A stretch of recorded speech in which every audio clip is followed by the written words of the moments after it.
Hello listeners, welcome to a new episode of the good talk podcast. मैं आपके host हूं सागर और मैं हूं चर्चिल। और हर हफ्ते की तरह we are back with a new topic to talk about, जिस पे हम अपने एक्सपीरियंसेस, अपनी कुछ स्टोरीज और कुछ एडवाइस आपसे शेयर करेंगे।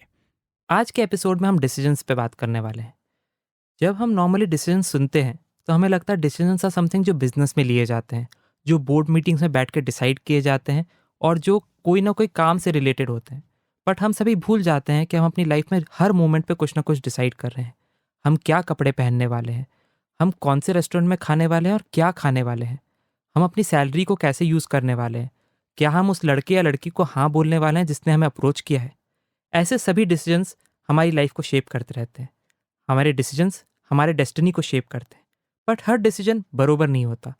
कुछ डिसीजंस ऐसे होते हैं जिनके कॉन्सिक्वेंसेस बहुत छोटे या इनसिग्निफिकेंट होते हैं। And then there are decisions जो आपकी लाइफ को इम्पैक्ट करते हैं, जैसे जॉब शिफ्ट करना, कौन से कॉलेज में जाना है, या किस पर्सन से शादी करनी है, या आप जिस एग्जिस्टिंग मैरिज में हैं क्या आप उसमें सच में रहना चाहते हैं। तो इस एपिसोड में हम बात करेंगे कि कैसे आप अपने छोटे डिसीजंस को कम समय में और बेहतर तरीके से ले सकते हैं और मेंटल एनर्जी बचा सकते हैं ताकि आप बेटर तरीके से अपने बड़े डिसीजंस को ले सकें। एक फिलॉसफी जो पहले लोगों को लगता था सही है, और ये हमें मार्केट भी बताता है कि अगर आपके पास बहुत सारी चॉइसेस होंगी तो ये बहुत अच्छी बात है। But now we have a lot of choices, और इसलिए हमें बहुत सारी चीज़ों में अलग अलग डिसीजंस लेने पड़ते हैं। और इसलिए मुझे लगता है कि learning to decide, not just good decision but simply learning to decide is a very important skill जो अब हमारे लिए बहुत ज़रूरी है और हमें जो सीखनी चाहिए। और इसीलिए जब हम डिसीजंस की बात कर रहे हैं तो इट डज़ नॉट मैटर कि आप लाइफ के छोटे डिसीजंस की बात करें या बड़े डिसीजंस की बात करें, आपको हर डिसीजन को लेना आना चाहिए, और उसी बारे में हम आज बात करने वाले हैं। तो सागर, हम डिसीजंस पे बात करते हैं। पहले हम छोटे डिसीजंस की बात करते हैं। आज आपने शर्ट चूज़ करने में कितना टाइम लगाया?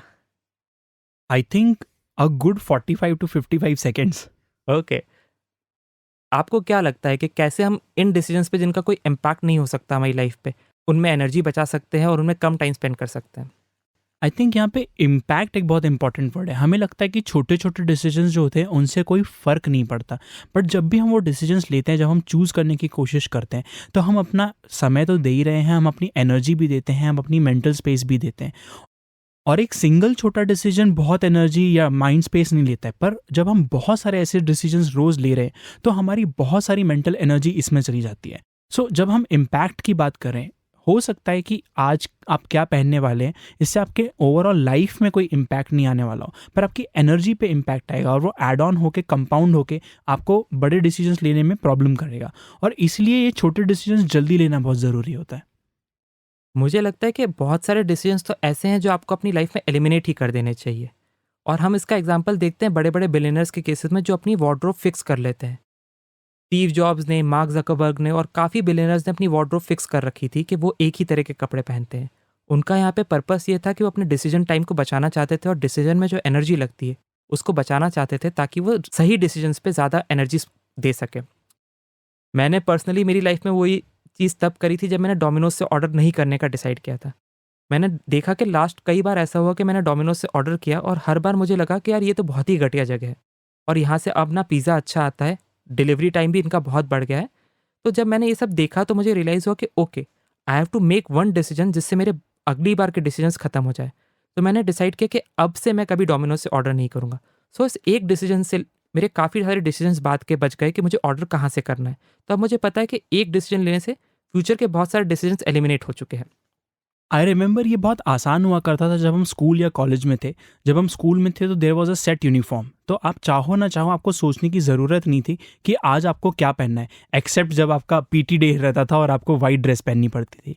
एंड इन अ वे हमने तब बहुत कंप्लेंट की होगी, पर हम लकी भी थे कि हमारे कॉलेज में भी यूनिफॉर्म थी, और जहाँ पे एक कंपटीशन हो जाता है कि आप कौन से दिन क्या पहने और आप कैसे लग रहे हैं।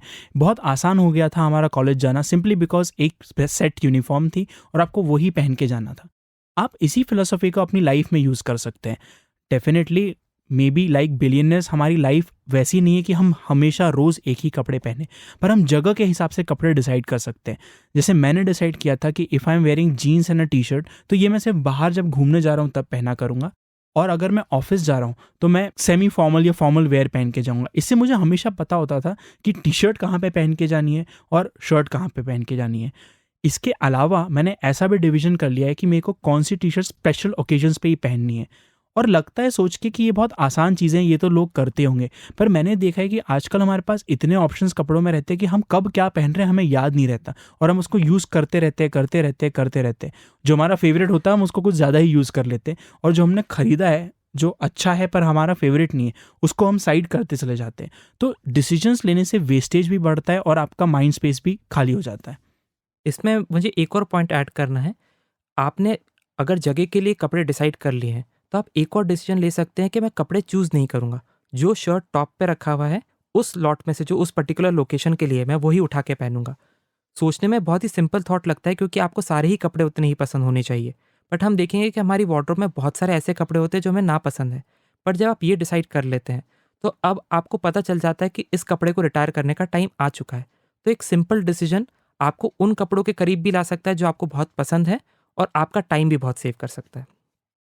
अपार्ट फ्रॉम दैट, मुझे काफ़ी बार देखने को लगता है कि लोग डिसाइड करने में बहुत टाइम लेते हैं। तो हम कपड़ों की बात करेंगे तो बहुत से लोग शॉपिंग करने जाते हैं, and then they spend a lot of time deciding कि मैं ये कपड़ा लूँ, वो कपड़ा लूँ, या ये शूज़ लूँ, या कोई दूसरे पेयर ऑफ शूज़ लूँ। मुझे लगता है कि ऐसी छोटी चीज़ों में क्विकली डिसाइड करना बड़ा ज़रूरी है। हो सकता है आपका डिसीजन गलत निकल जाए, बट जब तक आप अपने अंदर ये कॉन्फिडेंस नहीं लेके आएंगे कि आप डिसाइड कर सकते हैं और जल्दी डिसाइड कर सकते हैं, बड़े डिसीजंस लेने की क्षमता आप में नहीं आएगी। और आई थिंक जल्दी डिसीजन लेने से लोग बचते भी इसलिए हैं क्योंकि वो गलत डिसीजन नहीं लेना चाहते।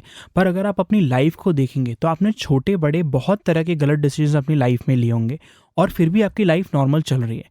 तो अगर आपको ये पता है कि आपकी लाइफ हमेशा ओके ही रहने वाली है, आपको दिक्कत नहीं होने वाली है, तो you can practice making decisions quickly. और अगर उनमें से कुछ डिसीजन गलत होते हैं तो उससे आप कम बॉदर होंगे। द की पॉइंट यहाँ पे यही है कि you have to get comfortable with being wrong. जो बड़े बड़े लोग भी होते हैं वो बड़े बड़े डिसीजंस लेते हैं जो उनकी कंपनीज उनके शेयर होल्डर्स के लिए गलत निकल जाते हैं या उनकी लाइफ के लिए गलत निकल जाते हैं, एंड उसके बावजूद भी वो अपनी लाइफ जीते रहते हैं, वो आगे बढ़ते रहते हैं, अपनी कंपनी को चलाते रहते हैं, अपनी लाइफ को शेप करते रहते हैं। और वो इसलिए कर पाते हैं because they are not afraid to make a wrong decision, they are not afraid to fail at something, और वो उससे आगे बढ़ना जानते हैं। अगर आप डिसीजंस लेने की प्रैक्टिस करते रहेंगे तो गलत डिसीजंस कम तो होंगे ही, पर गलत डिसीजन से आपको फ़र्क भी नहीं पड़ेगा और उनके आउटकम्स को आप just as a lesson use करके आगे बढ़ पाएंगे। और ज़्यादा आसान हो जाता है जब आप क्विकली डिसीजन लेने की जो पावर है वो छोटी चीज़ों में यूज़ करते हैं। ड्रेस कौन सी चूज़ करनी है, कपड़े कहाँ पहनने हैं, क्या खाना है। जब इस तरह की छोटी चीज़ों में डिसीजन मेकिंग पावर को यूज़ करना चालू करेंगे, तो आपकी जो डिसीजन मेकिंग मसल है वो स्ट्रेंथन होती जाएगी। और जब रियल डिसीजंस, जो लाइफ इम्पैक्टिंग डिसीजंस लेने की बारी आएगी, so you will be more confident in making a choice. और ये चॉइसेस लेके आप एक इंपॉर्टेंट चीज़ कर रहे हैं, वो है अपनी डिसीजन फटीग को कम करना। Decision fatigue is very simple. जैसे कि अगर आप जिम गए और आप वहाँ पे बाइसेप की एक एक्सरसाइज लगा रहे हैं और आप वो लगाते जाएं तो आपकी मसल थक जाएगी और आप बाइसेप्स फिर उठा नहीं पाएंगे, आपका हाथ हिलना बंद हो जाएगा। यही सेम चीज़ हमारे माइंड के साथ होती है। जब उसके पास इतने सारे डिसीजंस होते हैं लेने के लिए, तो वो डिसीजंस ले लेके थक जाता है और बड़े डिसीजंस में फिर उसको सही डिसीजंस लेने में दिक्कत पड़ती है। जब आप छोटे छोटे डिसीजंस जल्दी जल्दी लेना सीख रहे हैं या पहले से चूज़ करके कोई चीज़ डिसाइड कर लेते हैं, जैसे कि चर्चिल ने डोमिनोज के केस में किया है या मैंने अपने office wear versus home wear versus outwear के केस में किया है, तो आप कम डिसीजंस लेने की आदत डाल रहे हैं क्योंकि आपने डिसाइड एक बार कर लिया। और ये फटीग आप कम करने की कोशिश करें, which will prepare you to take bigger decisions. कई केसेस में तो मैंने देखा है कि मैं डिसाइड करने की पावर ही छोड़ देना पसंद करता। जैसे आप देखेंगे जहाँ पे बहुत सारी क्यूज़ लगती हैं, बिलिंग काउंटर्स पे या टिकट काउंटर्स पे, हम लोग कॉन्शियसली डिसाइड करते रहते हैं मैं इस रो में जाऊँ या उस रो में जाऊँ, और इस रो में जाऊँ तो इसमें इतने लोग हैं। और फिर आपको पता चलता है कि जिस रो में आप खड़े हुए हैं, वहाँ पे जो कैशियर था या वहाँ पे जो बंदा था वो छोड़ के चला गया। एंड देन आप अगेन डिसाइड करते हैं कि हम रोज़ शफल करें या नहीं करें। मुझे लगता है बहुत ही वेस्ट है वो डिसीजन मेकिंग पावर का, क्योंकि आपके कंट्रोल में नहीं है वो डिसीजन। तो उस पे अपनी एनर्जी स्पेंड करने का कोई तरीका नहीं है या कोई ज़रूरत नहीं है। आप सिंपली जाइए और देखिए जो उस समय आपको सबसे सही लाइन लग रही है वो डिसाइड करिए और उसमें खड़े हो जाइए, rather than making it a very conscious life changing decision जो कि वो नहीं है, और पॉन्डरिंग ओवर इट। आप एक बार चूज़ करिए और खड़े रहिए वहाँ पे। उस तरीके से आप काफ़ी एनर्जी बचा लेते हैं, नहीं तो आपकी जो प्रेशियस एनर्जी है वो आप वहीं पे खर्च कर देंगे। और ये बहुत अच्छा मौका भी है प्रेजेंट रहने का। उस मोमेंट में, और ऐसी चीज़ें करने का जो आप उस वेटिंग टाइम में कर सकते हैं। हमारे प्रीवियस एपिसोड्स में हमने अक्सर कहा है कि you should have a ready list of things जो आप अपने पॉकेट्स ऑफ टाइम में कर सकते हैं। तो अगर आप एक ऐसी लाइन में फंसे हुए हैं जहाँ पे उस कैशियर को या उस काउंटर पे जो पर्सन है उसको समय लग रहा है, तो that is no reason to waste your energy to complain. उसकी जगह आप वो चीज़ें कर सकते हैं जो आपने सोचा था कि पॉकेट्स ऑफ टाइम में आप करेंगे। तो इस टाइप के छोटे छोटे मौके आपको डिसीजंस के दौरान मिल सकते हैं।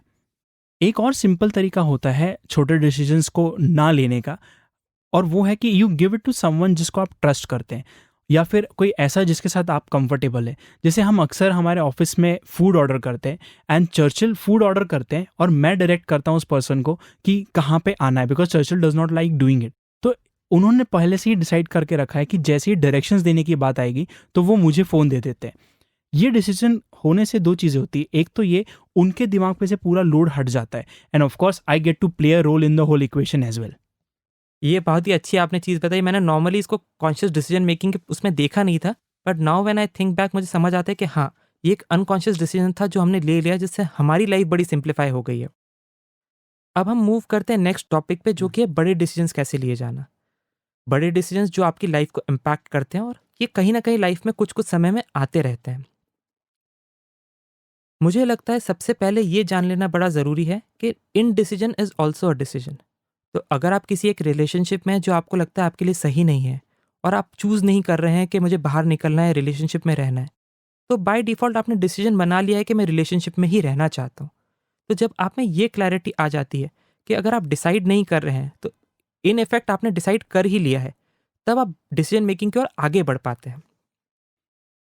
इसको समझने का एक तरीका और है कि इट्स लाइक गोइंग समवेयर, और आपके रास्ते में चौराहा आता है या क्रॉस रोड्स आते हैं और आप उस जगह पे अटक जाते हैं, और फिर आप सारी रोड्स को देखने की कोशिश करते हैं कि आपके लिए कौन सी रोड बेटर है, आपको कहाँ जाना है, एंड सो ऑन। पर जितना समय आप चौराहे पे खर्च कर रहे हैं, जितनी एनर्जी आप उस क्रॉस रोड्स पे खर्च कर रहे हैं, उतना टाइम आप अपनी लाइफ में वेस्ट कर रहे हैं, उतना अपनी लाइफ को आप खराब कर रहे हैं। इट इज़ मच बेटर कि आप उस चौराहे पे किसी गलत रोड को चुन लें rather than not choosing any road. So do not stay on the cross road for too long. और मुझे लगता है कभी भी डिसीजंस के साथ दो आउटकम नहीं होने चाहिए। You can not start making a decision with a narrow set of outcomes. हम नॉर्मली डिसीजंस को ब्लैक और वाइट में देखते हैं कि या तो यस हो सकता है या नो हो सकता है। पर कभी भी अगर आप डिसीजन को इस तरीके से लेने जाएंगे तो आप डिसीजन नहीं ले पाएंगे। हम ग्रे जोन्स में ऑपरेट करते हैं, तो हमें अपने माइंड को मल्टीपल ऑप्शंस देने पड़ेंगे ताकि वो डिसाइड कर सके। सिर्फ ये ऑप्शन नहीं हो सकता कि मैं इस रिश्ते में रहना चाहता हूँ या नहीं रहना चाहता हूँ। आप ये डिसाइड कर सकते हैं कि मैं अभी रिश्ते में रहना चाहता हूँ या नहीं चाहता हूँ। मैं अभी अपने करियर पे फोकस करना चाहता हूँ। मैं इस बंदे के साथ रिलेशनशिप में रहना चाहता हूँ। मैं किसी और बंदे के साथ रिलेशनशिप में रहना चाहता हूँ। मैं डेटिंग के लिए ओपन हूँ। जब आप अपने माइंड को मल्टीपल ऑप्शंस देते हैं, तो वो बेटर डिसाइड कर पाता है। नहीं तो जैसे ही आपने पहला डिसीजन लिया कि मुझे इस बंदे के साथ रहना है या नहीं रहना है, आपके पास नेक्स्ट डिसीजन आ जाएगा कि ओके, मुझे इस बंदे के साथ नहीं रहना है, तो फिर मुझे क्या करना है। एंड उसी तरह यस वाले आंसर पे भी मल्टीपल ब्रांचेस ओपन होती है। तो उसका बेटर तरीका ये है कि आप एक बार डिसाइड करें और वाइड रेंज ऑफ ऑप्शंस में से डिसाइड करें। कभी भी ऑप्शंस जो डिसीजन लेने के लिए होते हैं वो 3 से कम नहीं होने चाहिए। एक्सट्रीम्स में सोचने से बचने के लिए व्हाट आई डू इज़ कि मैं अपनी चॉइसेस लिख लेता हूँ। हमें अक्सर लगता है कि जैसा कि आपने कहा कि हमारे पास दो ही चॉइसेस हैं, या तो ये होगा या फिर वो हो जाएगा। पर ऐसा most of the time true होता नहीं है, अनलेस कि आप सिर्फ अपने माइंड में सोच रहे हैं। तो अगर आप लिखने की कोशिश करें कि ओके मैं ये डिसीजन लेना चाहता हूँ, so at the top of the page you can write this is the decision I am trying to make. ये आपके लाइफ का कोई एरिया हो सकता है, कोई पर्टिकुलर जॉब प्रॉस्पेक्ट्स हो सकते हैं, कुछ भी हो सकता है। And then you list down कि आपकी कौन कौन सी पॉसिबल चॉइसेस हैं, भले ही वो चॉइसेस कितनी ही रिडिकुलस हो। आपके माइंड को जब मल्टीपल चॉइसेस दिखती हैं तो उसको लगता है कि हाँ, हम उतना फंसे नहीं हुए हैं जितना हमें लग रहा है।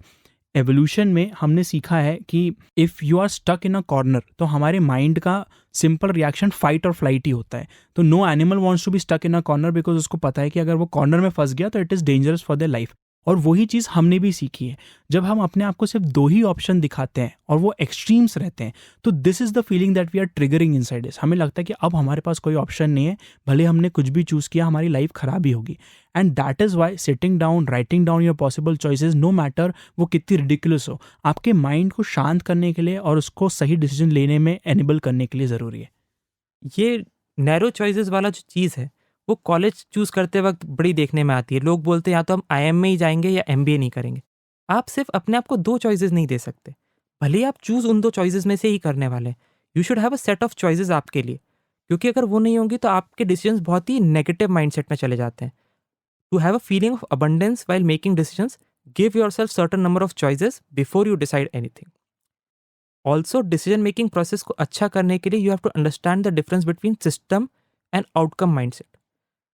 आउटकम माइंडसेट ये बोलता है कि bad decisions can also lead to good outcomes. इसको समझने का सिंपल तरीका ये है कि आपने गैम्बलिंग में पैसा लगाया है जहाँ पे सिर्फ लक के बेसिस पे आउटकम आने वाला है, और आपने पैसा लगाया और आपकी लॉटरी खुल गई तो आपको पैसा मिल गया। बट क्या ये डिसीजन सही था? क्योंकि हो सकता है नेक्स्ट टाइम आप पैसा लगाएं और आपके सारे पैसे हार जाएं आप। तो सिस्टम माइंडसेट ये कहता है कि आपको प्रॉपर सिस्टम्स डिज़ाइन करने चाहिए जिससे वो डिसीजन मेकिंग प्रोसेस सही हो।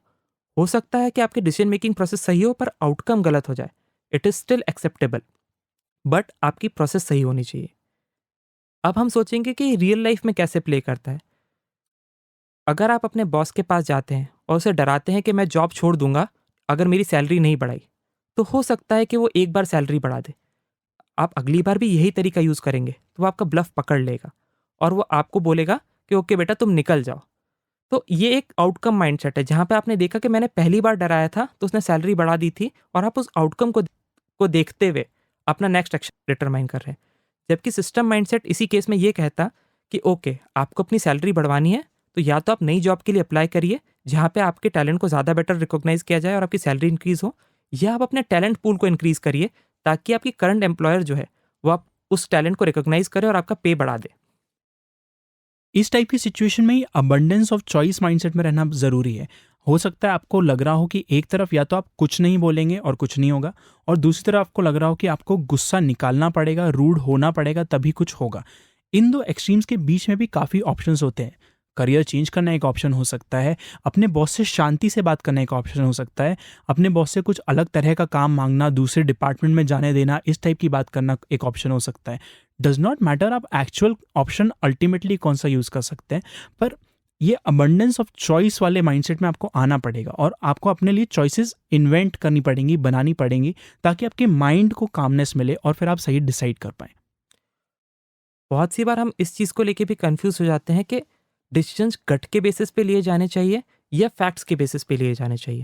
फैक्ट्स कुछ और बोल रहे होते हैं और हमारी गट फीलिंग कुछ और बोल रही होती है। तो इसके लिए ज़रूरी है कि आप इन्फॉर्म्ड इंट्यूशन के बेसिस पे डिसीजन लें। आप अपने सारे फैक्ट्स लिस्ट डाउन कर लीजिए और उसके बेसिस पे देख के आपको जो फील हो रहा है उस बेसिस पे डिसाइड करिए। गट फीलिंग को ट्रस्ट करना ज़रूरी इसलिए भी है क्योंकि मुझे लगता है your body knows what it wants या what is good for you before you know it.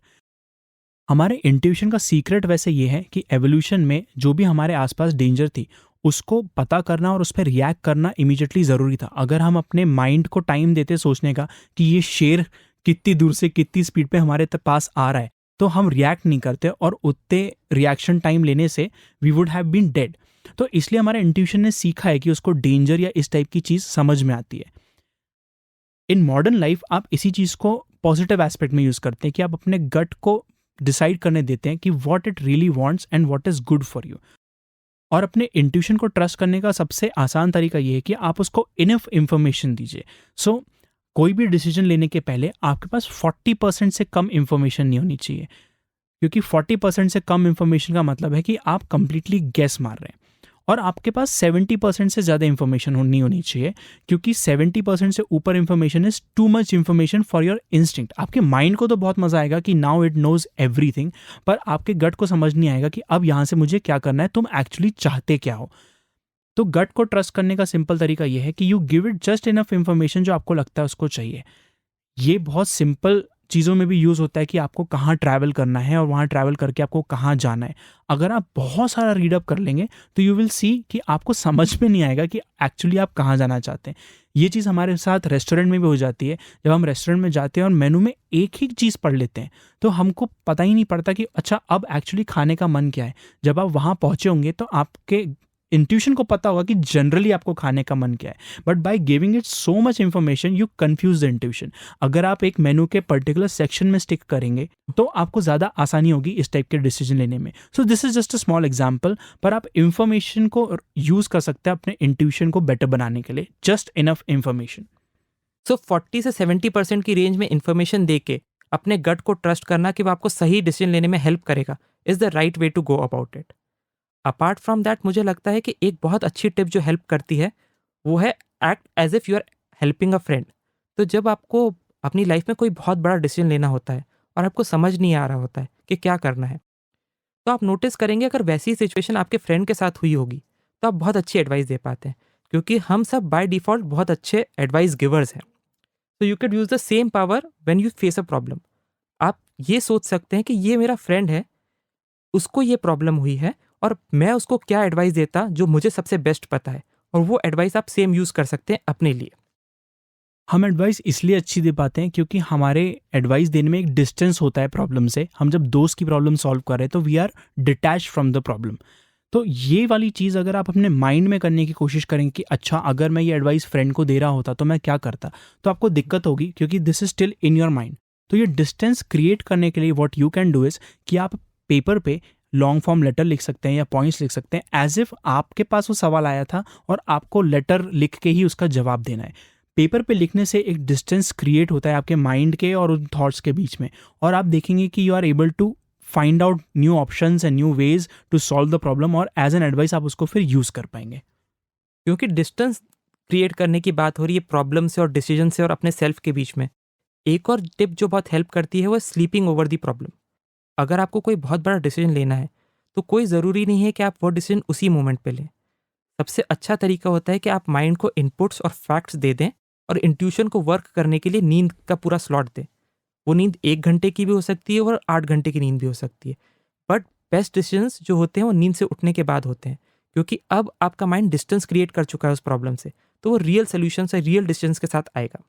ये तब भी बहुत हेल्प करता है जब आप किसी डिसीजन में बहुत ज़्यादा कन्फ्यूज्ड हैं। जनरली आप कन्फ्यूज तब होते हैं जब आप सुन नहीं रहे हैं कि एक्चुअली आप क्या चाहते हैं।